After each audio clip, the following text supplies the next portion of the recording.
அனைவருக்கும் என்னுடைய மாலை வணக்கம். நான் வந்து ஒரு கார்ப்பரேட் நிறுவனத்தில் வேலை செய்கிறேன். ஆனால் இந்த மேடை எனக்கு ஒரு புதிய அனுபவமாக இருக்குது. என்னுடைய தமிழ் பிழை இருந்தால் என்னை மன்னித்து விடுங்கள். இந்த நான் முதல்வன் திட்டத்தில் 3 முக்கிய அம்சங்களை நான் இங்கே பதிவு செய்ய விரும்புகிறேன். ஒன்று, மாணவர் செல்வங்களின் மிக முக்கியமான ஒரு வாழ்க்கை தருணத்தில் இந்த ஒரு திட்டமானது அவங்களுக்கு நம்பிக்கையையும் எதிர்காலத்தை நோக்கி செல்லும் ஒரு கான்ஃபிடென்ஸையும் அவங்களுக்கு அது கொடுத்துருக்குது.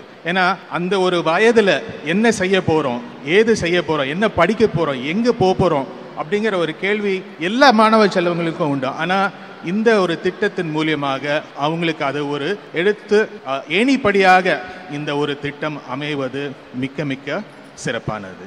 இரண்டாவது வந்து கல்வி என்பது பள்ளி வளாகத்தில் உள்ளே மட்டும் இல்லாமல் அதனுடைய பிம்பங்கள் வெளியேவும் இருக்கின்றன.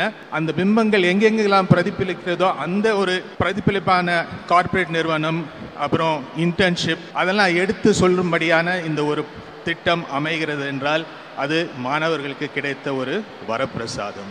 மூன்றாவதாக நாங்கள் வந்து நிறைய பள்ளிகளில் நாங்கள் வேலை செஞ்சிட்ருக்கிறோம். நாங்கள் போகும்போது முன்னெல்லாம் போகும்போது அந்த பள்ளியின் ஆசிரியர்கள், அந்த பள்ளியின் பிரின்சிபல் எல்லாமே எங்களுக்கு இன்ஃப்ராஸ்ட்ரக்சர் கொடுங்க, எங்களுக்கு இது கட்டி கொடுங்க, அது கட்டி கொடுங்க. ஆனால் இந்த நான் முதல்வன் ஸ்கீமோ மற்றபடி இந்த நம்ம ஊர் பள்ளி திட்டம் வந்ததுக்கு அப்புறம் அவங்க கேட்குறதெல்லாம் எங்களுடைய குழந்தைகளின் கல்வித்திறனை நீங்கள் எப்படி மேம்படுத்துவீங்க, அதை எப்படி நீங்கள் இம்ப்ரூவ் பண்ணுவீங்க அப்படின்னு கேட்குறாங்க. இது ஒரு ஆசிரியர்கள் இடையேயான ஒரு மாற்றம் நாங்கள் பார்க்குறோம். அது வந்து இந்த திட்டத்தினாலேயும் மற்ற அரசு திட்டத்தினாலேயும் வந்த ஒரு உன்னதமான ஒரு மாற்றம் என்பதை நான் தெரிவித்துக் கொள்கிறேன். நம்ம எல்லாரும் நம்ம முதல்வருக்கு நன்றி தெரிவிக்க வேண்டும் என்றால் இந்த நான் முதல்வன் திட்டத்தை நன்கு பயன்படுத்தி எல்லா ஆசிரியர்களும் அதனுடைய உள்நோக்கத்தை புரிந்து கொண்டு அதை எப்படி செயல்படுத்துவது என்பதை நோக்கி செல்ல வேண்டும்.